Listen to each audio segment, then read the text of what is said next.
Olá, pessoal. Bom dia. Aula de ciências agora. Vamos continuar da onde a gente parou. Aquelas questões da página 72, elas poderiam ser respondidas da forma que vocês achassem mais corretas. Era uma resposta pessoal, tá? Do entendimento de vocês. Então, por isso eu não vou fazer uma correção igual eu faço das outras questões. Então, vamos começar? Estamos trabalhando, então, o uso sustentável dos recursos. Opa, não sei onde eu me coloco. E agora a gente vai passar para os impactos provocados pelas atividades humanas.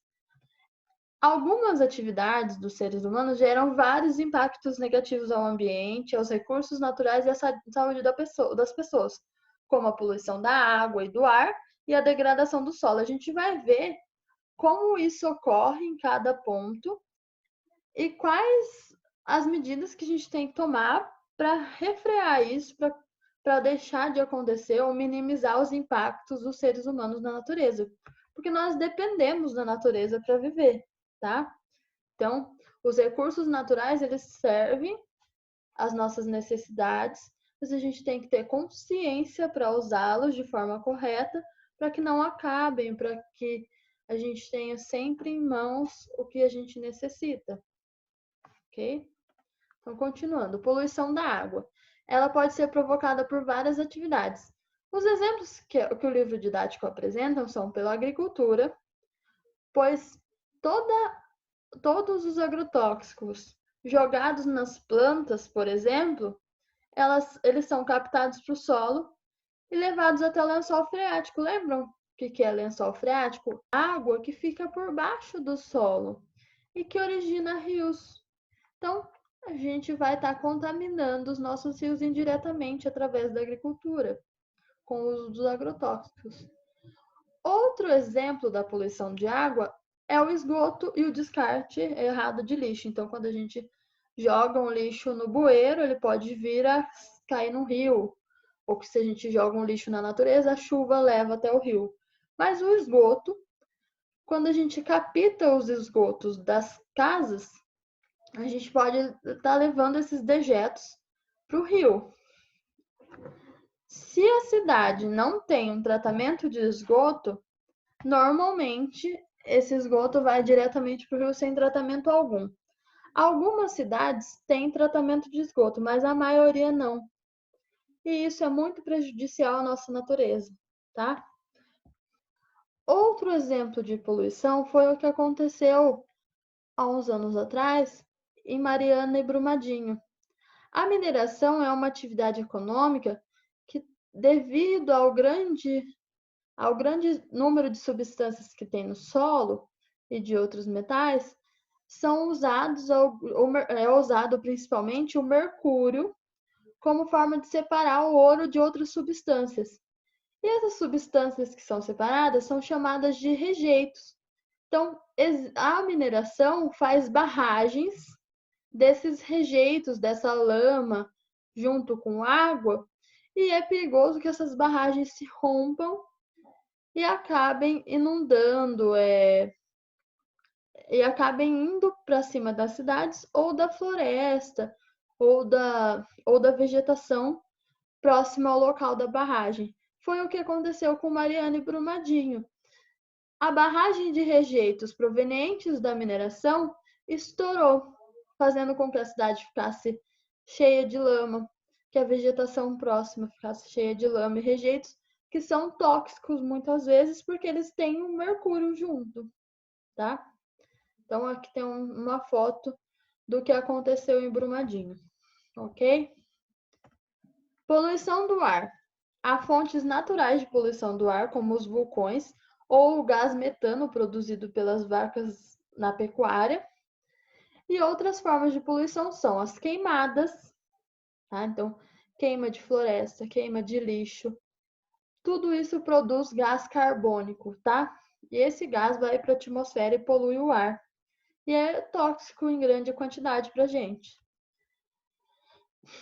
A decomposição de resíduos em aterros controlados de lixão, então também produz uma poluição. e a queima de combustíveis, como o carvão mineral, o gás natural e os derivados do petróleo. Então, aquela fumaça que sai do escapamento dos carros é uma poluição, gera uma poluição no ar, tá? Continuando. Essa poluição traz para a gente algumas dificuldades, alguns efeitos, principalmente o aquecimento global. E como é que acontece o aquecimento global? Eu já expliquei na sala de aula, mas a gente vai retomar aqui. Então, o efeito estufa, que origina o aquecimento global, é um fenômeno natural que ocorre no planeta devido à presença de alguns gases na atmosfera. Então, a gente vive no planeta e acima de nós tem uma atmosfera. Nessa atmosfera existem gases responsáveis pela manutenção da temperatura no planeta. Então, o Sol irradia calor para a gente, e esse calor é mantido na atmosfera do planeta por esses gases que estão na atmosfera. Eles nos ajudam a sobreviver. Então, parte desses raios solares entram na atmosfera e permanecem nela, e parte dessa radiação é refletida, volta para a atmosfera, volta para o espaço. Com o aumento dos gases na atmosfera, esses gases fazem com que a atmosfera aumente e fique mais grossa, vamos dizer assim, e eleva a capacidade da atmosfera de reter o calor. E o que acontece? Quando consegue reter mais o calor, fica mais quente. E esse aumento do efeito estufa acaba gerando o aquecimento global.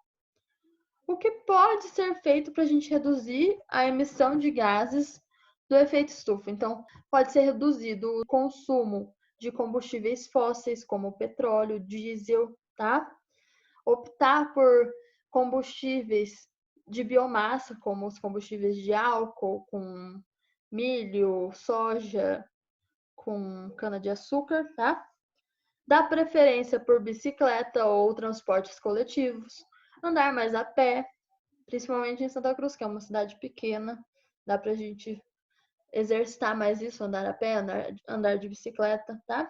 E outro jeito é alterar a forma com que a gente produz energia, tá? A gente vai ver isso mais pra frente. Então, outra coisa que a gente prejudica com as nossas atividades é o solo. De que forma a gente prejudica o solo? Através da erosão, essa foto demonstra muito bem a erosão. Então, com o desmatamento, o solo fica mais frágil. Então, quando dá uma chuva, esse solo perde mais partículas e nutrientes e se torna pouco fértil. E com o tempo, essa fragilidade do solo faz com que abra fendas nele e forme buracos, crateras, que vão prejudicar mais ainda a locomoção nesse ambiente e o plantio. A compactação do solo, o que é? É a diminuição do espaço das partículas do solo. Então, quando a gente pega a terra, a gente vê que ela é um pouco porosa. Com a circulação de máquinas, trator, principalmente em estradas, o solo ele fica compactado, ele é prensado e acaba diminuindo o espaço das partículas do solo, dificultando o desenvolvimento das raízes das plantas e atrapalhando a infiltração de água. Então, o solo se torna seco e muito duro, tá? Contaminação química. Então, o uso excessivo de agrotóxicos faz com que o solo fique contaminado.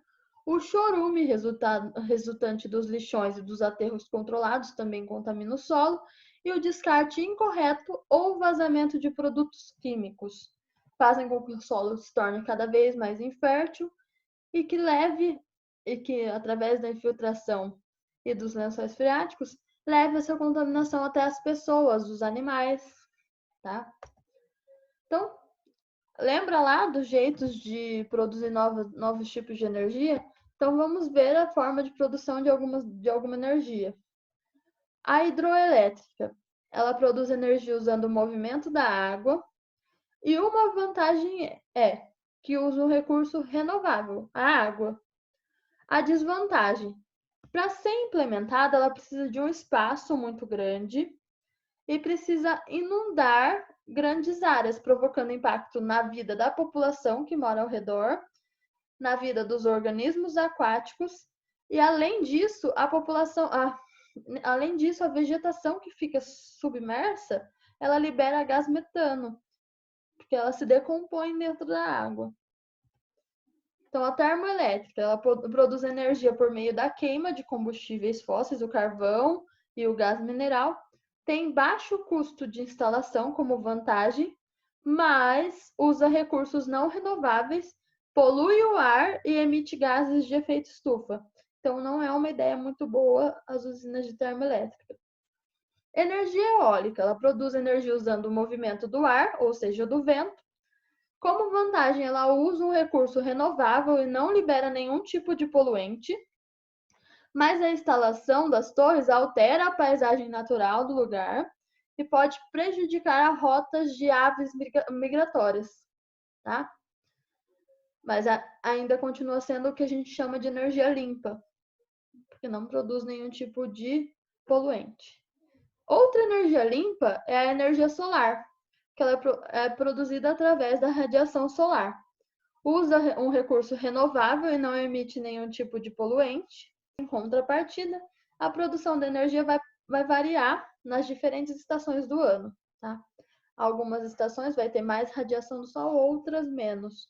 Então, vai ser a produção de energia vai ser referente à radiação do sol. O que podemos fazer para reduzir o desmatamento e conservar as áreas naturais? Então, se atentar à origem daquilo que a gente consome, apoiar pequenos produtores e produtos orgânicos para apoiar o menos uso de agrotóxicos e a conservação das áreas naturais que tem próximo a gente. Então, conservar praças, conservar mata ciliar em sítios e fazendas.